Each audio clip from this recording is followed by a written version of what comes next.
بسم اللہ الرحمن الرحیم۔ حضرت انس رضی اللہ عنہ سے روایت ہے کہ رسول اللہ صلی اللہ تعالیٰ علیہ وسلم دیہات کے رہنے والے ایک شخص کے پاس سے گزرے جو نماز میں یوں دعا مانگ رہے تھے۔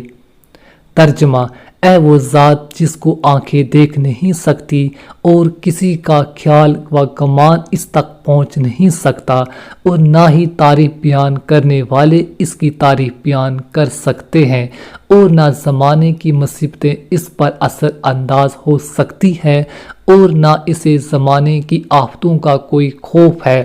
اے وہ ذات جو پہاڑوں کے وزن، دریاؤں کے پیمانے، بارش کے قطروں کی تعداد اور درختوں کے پتوں کی تعداد کو جانتی ہے، اور اے وہ ذات جو ان تمام چیزوں کو جانتی ہے جن پر رات کا اندھیرا چھا جاتا ہے اور جن پر دن روشنی ڈالتا ہے، نہ اس سے ایک آسمان دوسرے آسمان کو چھپا سکتا ہے، اور نہ ایک زمین دوسرے زمین کو، اور نہ سمندر اس چیز کو چھپا سکتی ہے جو ان کی تہ میں ہے، اور نہ کوئی پہاڑ ان چیزوں کو چھپا سکتا ہے جو اس کی سخت چٹانوں میں ہے۔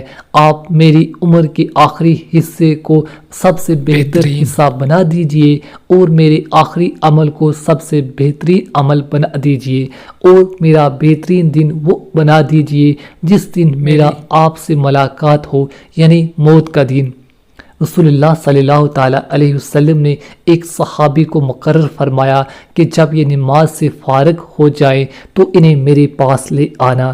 چنانچہ وہ نماز کے بعد رسول اللہ صلی اللہ تعالیٰ علیہ وسلم کی خدمت میں حاضر ہوئے۔ رسول اللہ صلی اللہ تعالیٰ علیہ وسلم کے پاس ایک کان سے کچھ سونا ہدیہ آیا ہوا تھا۔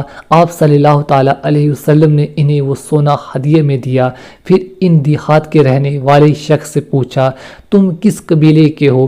انہوں نے عرض کیا، یا رسول اللہ صلی اللہ تعالیٰ علیہ وسلم، قبلہ بنو عامر سے ہوں۔ آپ صلی اللہ تعالیٰ علیہ وسلم نے ارشاد فرمایا، کیا تم جانتے ہو کہ یہ سونا میں نے تمہیں کیوں ہدیہ کیا ہے؟ انہوں نے عرض کیا، یا رسول اللہ صلی اللہ تعالیٰ علیہ وسلم، اس وجہ سے کہ ہماری آپ کی رشتہ داری ہے۔